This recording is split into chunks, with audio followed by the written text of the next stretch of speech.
a exponer hechos concretos que demuestran la vinculación objetiva entre la célula operativa que perpetró el atentado, los amablemente llamados copitos, el grupo político de superficie llamado Revolución Federal, junto a otros grupos satélites, ciertos dirigentes muy relevantes de la actual oposición política, como el señor Milman, y la principal estructura de financiamiento, por lo menos la que está comprobada, el grupo Caputo, de evidentes vinculaciones con el macrismo. Los elementos vinculados al hecho se entrelazan con los dos principales candidatos de la ultraderecha argentina, sus comandos de campaña, sus entornos de acción política, con Javier Milei y con Patricia Bullrich. Nosotros somos querellantes en la causa llamada Revolución Federal, y lo somos porque yo estaba en la lista negra de las personas que ellos iban supuestamente a matar.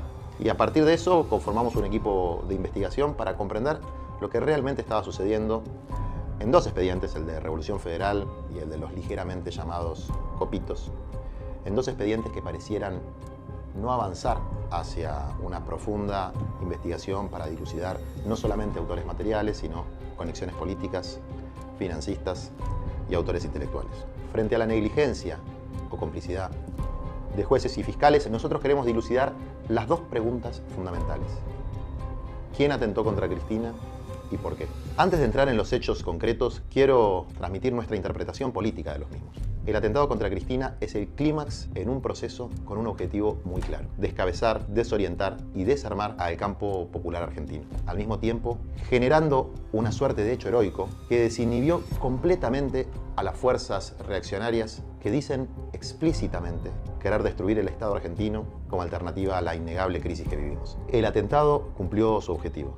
Los sucesos posteriores demuestran la magnitud política de lo que sucedió. Cristina fue proscripta, el peronismo quedó en una situación de absoluta debilidad y las fuerzas de ultraderecha lograron avanzar hacia posiciones insospechadas. Está claro que la alianza entre grupos deshumanizados de ultraderecha y fuerzas paraestatales oscuras determinó el escenario político de nuestro país, condicionando con violencia el proceso democrático. A nuestro entender, la dirigencia política no comprenden el fenómeno y lo subestiman. Hay que comprender y desenmascarar la verdadera naturaleza de estos grupos, su capacidad de penetración, sus terminales en la política institucional, nacional e internacional y sus verdaderas intenciones. Conocemos al atacante, Sabac Montiel, y a sus cómplices más directos, Uliarte y Carrizo. Ellos tres conformaban el núcleo duro de un grupo de afinidad que fue rotulado irrisoriamente como los copitos, en un claro intento de minimizar los hechos. Con la decisión de Rivolo y Capuchetti de cerrar rápidamente la investigación y elevarla a juicio, se está obstaculizando la posibilidad de investigar todo el entramado de vinculaciones políticas y financieras que determinan los verdaderos autores del atentado y sus causas subyacentes. Y esa es la verdadera clave, porque está absolutamente claro que Montiel, Uliarte y Carrizo no eran tres loquitos sueltos. Hoy sabemos con certeza que en los días previos al atentado, en el edificio de la calle Juncal, donde vive la expresidenta, hubo una sucesión de maniobras de inteligencia con epicentro en el departamento de la famosa vecina, la señora Pinto.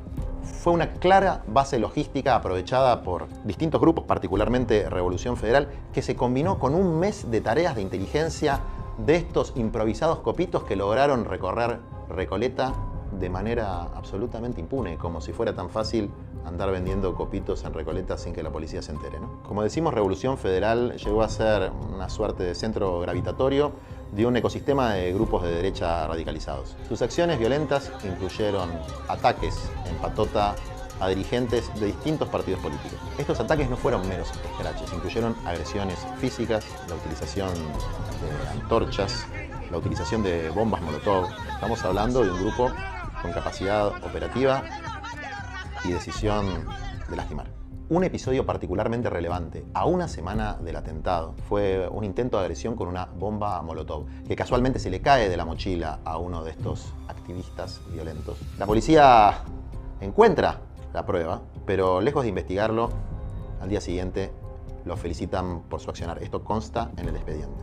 El accionar de la policía de la ciudad es turbio en todo este proceso. Esto incluyó agresiones que estaban filmadas contra el diputado Máximo Kirchner, contra el gobernador Axel Kicillof, la presencia de un cargador con balas en las inmediaciones de la casa de Cristina el día del episodio de las vallas, Es decir, acá hay una complicidad o una simpatía bastante explícita de la fuerza que tiene jurisdicción en el lugar donde se produjeron los hechos con los grupos radicalizados de ultraderecha. No fueron investigadas todas las pruebas y elementos que muestran la conexión entre estos grupos y estructuras vinculadas a la última dictadura militar y a los grupos carapintadas del ejército. Hubo militares retirados que aportaron conocimientos y capacidades para este accionar, como el señor Castelli y el señor Arias. Castelli era un militar en actividad que de manera un tanto silenciosa fue dado de baja del ejército después de los hechos, y Arias alegaba ser una suerte de mano derecha de Aldo Rico. Como vemos, Revolución Federal no era cualquier organización, era un grupo sofisticado, con vínculos políticos, con financiamiento, y cuyos nexos con la célula que perpetró el atentado contra Cristina son evidentes y escandalosos. Vamos a reiterar algunos. Brenda Uliarte participaba de las marchas de Revolución Federal y dialogaba constantemente con sus integrantes. El grupo Revolución Federal replicaba en sus redes sociales las salidas de televisión de Brenda Uliarte antes del atentado. En los grupos de comunicación de Revolución Federal se hablaba abiertamente de matar a Cristina. Una de sus integrantes, Lidia Casiano, a la que no querían identificar y producto de la presión de nuestra querella fue finalmente identificada, ofreció su arma para matar a Cristina, arma que fue finalmente secuestrada en el marco de un allanamiento, donde también se descubrió que era instructora de tiro. Es decir, impulsaban abiertamente una acción equivalente a la que terminó ejecutando Sabac Montiel. Como dije anteriormente, todas las acciones violentas y delictivas de Revolución Federal se investigan en el Juzgado Federal número 8, y en ese expediente soy creyente porque, bueno, efectivamente aparecía como uno de sus objetivos. Lo grave es que a pesar del pedido de todos los querellantes y del evidente vínculo entre Revolución Federal y los llamados copitos, nunca logramos unificar las causas. Este es un dato clave, porque en esa causa se investigan todos los hechos violentos de Revolución Federal y sus satélites, que se produjeron a lo largo de más de un año, que tuvieron como víctima principalmente a Cristina Fernández de Kirchner. Todos los hechos, menos el más relevante, el atentado perpetrado hace un año. La única razón por la que la justicia puede ignorar todos estos nexos es una firme voluntad de que el atentado quede impune. Hablamos del vínculo entre Revolución Federal y el grupo llamado Los Copitos. Hablamos de un accionar sospechoso de la policía de la Ciudad de Buenos Aires. Y ahora queremos especificar tres vínculos claves. El primero es el vínculo con Gerardo Milman, la mano derecha de Patricia Bullrich. El segundo es el vínculo con el grupo Caputo, principal financista de esta operatoria. Y el tercero es la familia Pose, la municipalidad de San Isidro. La conducta de Gerardo Milman es lo más llamativo de esta trama. 2 días antes del atentado, Gerardo Milman les informa a sus asesoras, Ivana Bonciewicz y Carolina Gómez Mónaco, que se iba a producir un intento de homicidio contra Cristina y que él estaría en Mar del Plata para ese momento. Cuando este hecho puntual se investigó en la justicia, bueno, primero las asesoras intentaron negar su presencia en el restaurante, luego confrontadas con las filmaciones crearon otras versiones. Pero finalmente el testimonio de Ivana Bonciewicz arroja luz sobre el encubrimiento obsceno por parte de Milman y Patricia Bullrich y la destrucción de pruebas fundamentales para la causa. Al día de la fecha no se pudieron peritar ni los celulares de Milman, ni de Bonciewicz, ni de Gómez Mónaco. La limpieza del celular de Ivana Bonciewicz fue realizada a pedido de Milman en las oficinas de la fundación de Patricia Bullrich, llamada Instituto de Estudios Estratégicos. Esta institución está intervenida porque funcionó como un mecanismo de recaudación de fondos de blanqueo. ¿Y quién es el perito? Jorge Adolfo Teodoro. Este personaje que borró pruebas relevantes para una causa judicial fue funcionario de Patricia Bullrich. Fue convocado en 2022 por Jorge Macri para trabajar en el gobierno de la Ciudad de Buenos Aires y fue el representante tecnológico de Juntos por el Cambio durante las elecciones. Días antes del atentado, Milman presenta pedidos de informe en su carácter de diputado nacional directamente relacionados con lo que después sucedería. El 18 de agosto le pidió a la Agencia Federal de Inteligencia información sobre cómo sería el refuerzo de la seguridad de Cristina Fernández y de los jueces y fiscales que hacían parte de la causa Vialidad. Su argumentación se basaba en hipótesis de violencia política e incluso planteó la hipótesis de un falso ataque para victimizar a Cristina Fernández de Kirchner. Como si fuera poco, casi como un adivino, cuestionaba el refuerzo de la seguridad de la vicepresidenta en un nuevo pedido de informes. El escrito tiene algunas perlitas. Afirma que Cristina nunca estuvo en peligro en su pequeña República de Recoleta. Lo finaliza con algo que puede leerse casi como una amenaza. Sin Cristina hay peronismo. Y sin peronismo hay Argentina. El financiamiento de la familia Caputo a Revolución Federal. Rosana Pía Caputo es la hermana del ex ministro de Economía Toto Caputo, el Messi de las finanzas. Y es la prima de Nicky Caputo, el hermano de alma de Mauricio Macri. Fue la señora Caputo la que contactó a Jonathan Morel, el líder de Revolución Federal.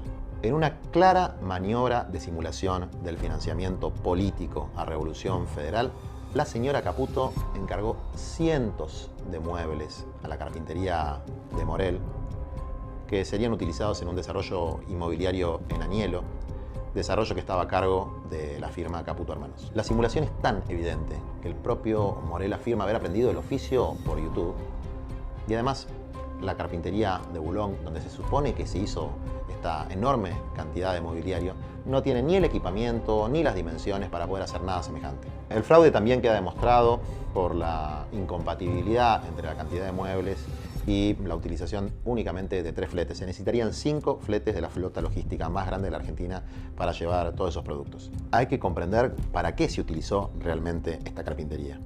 Fue un centro operativo de reunión del Grupo Revolución Federal, en el que se realizaron los elementos que se utilizaron para la intimidación pública, como la célebre guillotina, donde decía que sus opositores debíamos estar presos, muertos o exiliados. Para hacer todo esto, grupos de estas características necesitan plata.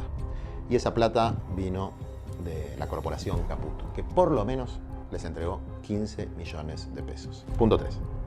La vinculación entre Revolución Federal y la Municipalidad de San Isidro. En donde Revolución Federal instaló la carpintería y su centro operativo, funcionaba anteriormente un centro de jubilados. Esta es una propiedad históricamente vinculada a Punteros de Pose. Se trata de una sucesión vacante y en ese mismo centro de jubilados, Pose y Macri realizaron un acto proselitista en el año 2016. Las conversaciones, Morel reitera y alardea permanentemente de su capacidad de movilizar gente de la Municipalidad de San Isidro debido a estos vínculos familiares con allegados a la estructura política del intendente Pose. La expareja de Morel, Evelyn Balboa, vinculada al municipio, empleada del municipio, también facturó a Caputo Hermanos. Su padre, Carlos Balboa, es un conocido integrante de la patria contratista. A través de la empresa Mantelectric tuvo importantes obras públicas no solo en San Isidro, sino en la ciudad de Buenos Aires. Esta empresa, Mantelectric, tiene muchos negocios conjuntos con el grupo Caputo, como pudimos comprobar en una causa por negociaciones incompatibles en la que el gobierno de la ciudad y el grupo Caputo, como sabemos, hicieron negocios espurios.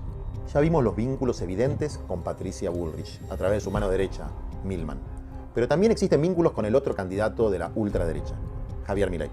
Los vínculos con Javier Milei se evidencian en la incorporación a la Libertad Avanza de Sosa y Morel, los principales líderes de Revolución Federal, que estuvieron en primera fila en el acto del cierre de campaña. Más allá de la actual competencia electoral, el vínculo entre ambos partidos está sellado por la presencia de un personaje siniestro y oscuro, el señor Carroll, que fue quien los presentó en una manifestación opositora a ellos dos y a todo este ecosistema de ultraderecha. Carroll fue candidato en 2021 en el espacio de Milei, pero además se ocupó de la seguridad de varios de sus actos y también trabajó con el armado sindical de Patricia Bullrich. Por si esto fuera poco, hizo vivos de Instagram con Brenda Uliarte.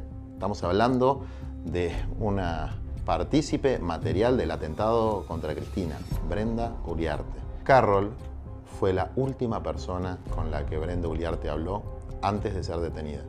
Sabac Montiel, después de haber sido detenido, presentó un escrito ante el juzgado delegando su defensa en este mismo personaje. Otro de los nexos entre los atacantes de Cristina Fernández de Kirchner y el grupo criminal Revolución Federal es Delfina Mesa, o Delfina Wagner, como se hace llamar. Es interesante este cambio de identidad. Expresa la fascinación por la raza aria y el complejo de inferioridad que impulsa a lumpenes argentinos a emular peligrosamente a las juventudes hitlerianas. Veamos los elementos probados en el expediente, más allá de cualquier interpretación. 1. Delfina Mesa Wagner mantiene un vínculo público con Revolución Federal, participando asiduamente en sus acciones.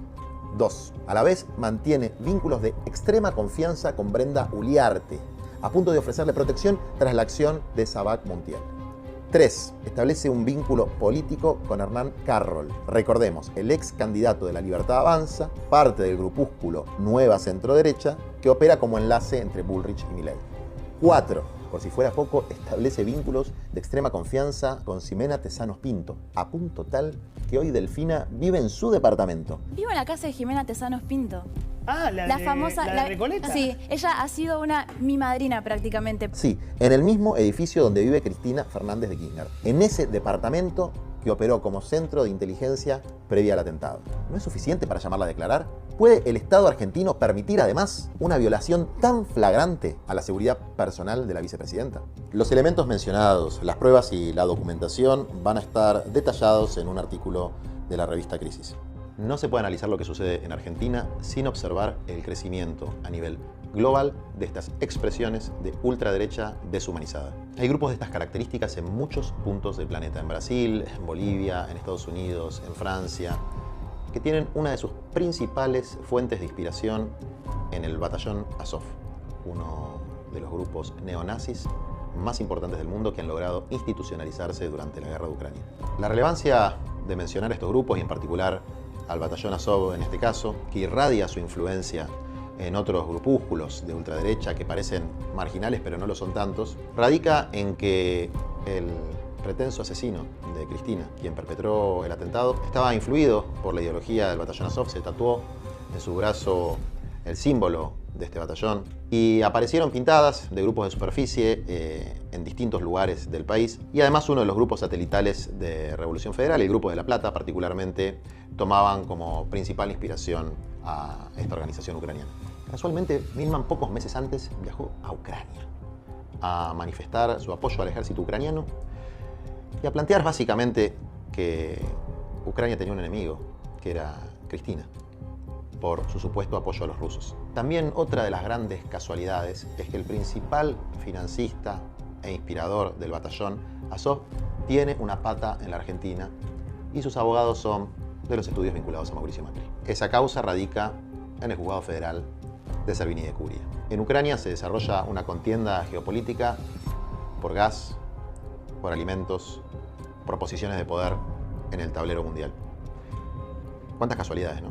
Conclusiones. El atentado no fue una acción aislada de un grupo marginal, sino el punto culminante de un proceso planificado, financiado, organizado y ejecutado con fines políticos. Los jueces y fiscales que actúan en ambas causas son los responsables institucionales del encubrimiento y la falta de verdad sobre el crimen, sea por negligencia, sea por complicidad.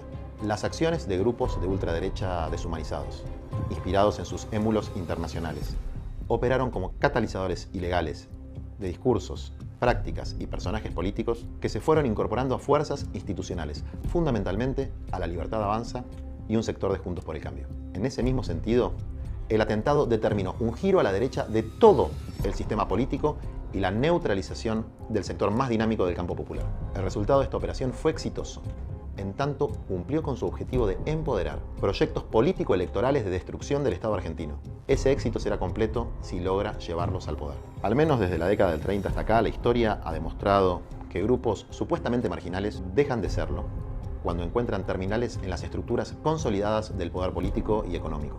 Se convierten en fuerzas poderosas capaces de condicionar cualquier proceso democrático, sobre todo en momentos de crisis. Esto es lo que está sucediendo en la Argentina. Nuestra obligación como hombres y mujeres de bien es desenmascarar a todos los responsables, enfrentarlos a ellos y a sus beneficiarios políticos. Quiero ser claro con esto. Esto implica enfrentar los proyectos de muerte, los proyectos destructivos, encarnados por Patricia Bullrich y Gerardo Milman, y también por Javier Milei y la defensora de los genocidas Victoria Villarroel. Se trata de la necesidad de asumir sin concesiones a los enemigos del Estado democrático de derecho, que apuestan al caos y a la violencia fratricida para llevar adelante su proyecto de destrucción del Estado argentino. Los que creemos en una Argentina humana no podemos mirar para otro lado, ni desmovilizarnos, ni encerrarnos en el miedo. Enfrentarlos frontalmente es nuestra obligación. La noche más oscura puede perpetrarse, pero si luchamos, puede ser el anuncio de un nuevo amanecer.